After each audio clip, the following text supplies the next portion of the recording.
Throttle body adalah komponen yang berfungsi untuk mengatur jumlah udara yang masuk dengan mengatur pembukaan throttle valve. Ada dua jenis sistem throttle body, yaitu jenis throttle body konvensional yang digerakkan atau dikendalikan oleh kabel, dan electronic throttle body yang merupakan throttle body dengan motor listrik sebagai penggerak untuk membuka throttle valve.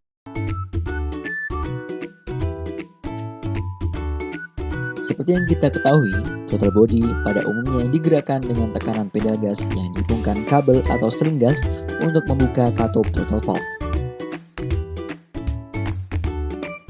Komponen dari throttle body konvensional terdiri dari akselerator pedal, throttle cable, throttle body assembly, ECM, throttle position sensor, throttle body housing, idle air control valve, throttle lever, dan return spring.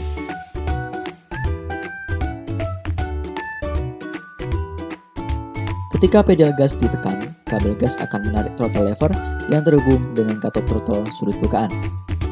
Throttle dibaca oleh throttle position sensor, kemudian sinyal berupa tegangan dikirim menuju ECM untuk mengontrol waktu pengapian dan waktu injeksi bahan bakar.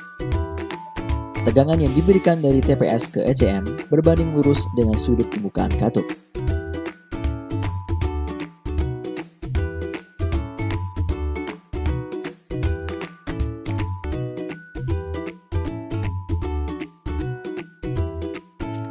Kerja throttle body ketika idle dimulai ketika ECM mendapatkan sinyal dari beban mesin atau sensor ECM, akan memberikan tegangan ke IACV atau idle air control valve, sehingga katup IACV akan membuka dan idle mesin akan naik.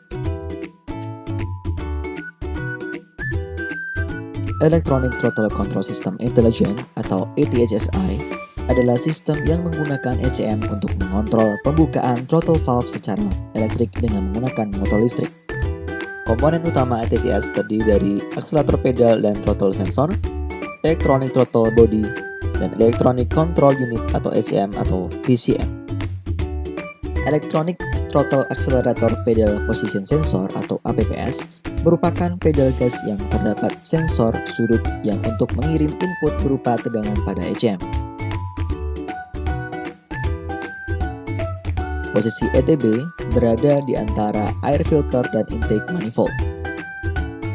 Electronic throttle body atau ETB pada sistem ini hampir sama dengan sistem throttle body konvensional. Hanya saja pada sistem ETB, pembukaan katup menggunakan motor aktuator dan tidak menggunakan sistem IACV karena idle diatur langsung oleh ECM. ECM berfungsi menghitung sudut bukaan throttle valve sesuai dengan sinyal dan mengontrol aktuator throttle dalam respon input dari pengemudi.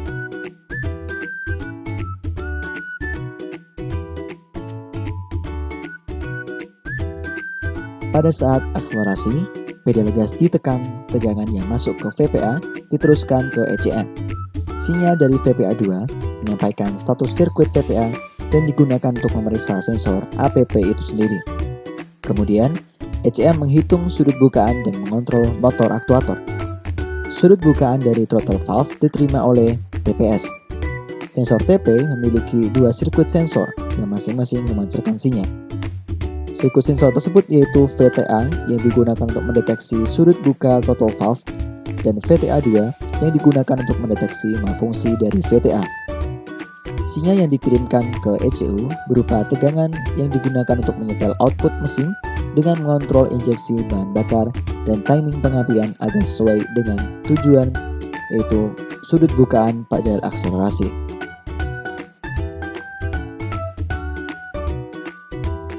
Ketika sensor APPS mengalami kerusakan, sinyal dari VPA2 menyampaikan status sirkuit VPA dan mendeteksi kerusakan sensor APPS dan dikirimkan ke ECM. Kemudian ECM memberikan sinyal ke lampu indikator engine check agar pengendara mengetahui jika terdapat malfungsi dari sistem tersebut.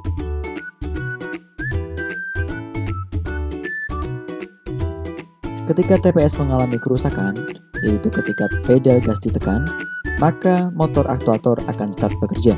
Namun, ketika VTA2 mendeteksi malfungsi dari kerja VTA, maka motor aktuator akan menutup throttle valve. Kemudian tegangan yang diterima ECM dari VTA2 akan dikirim ke engine check sebagai tanda bahwa terdapat malfungsi pada sensor.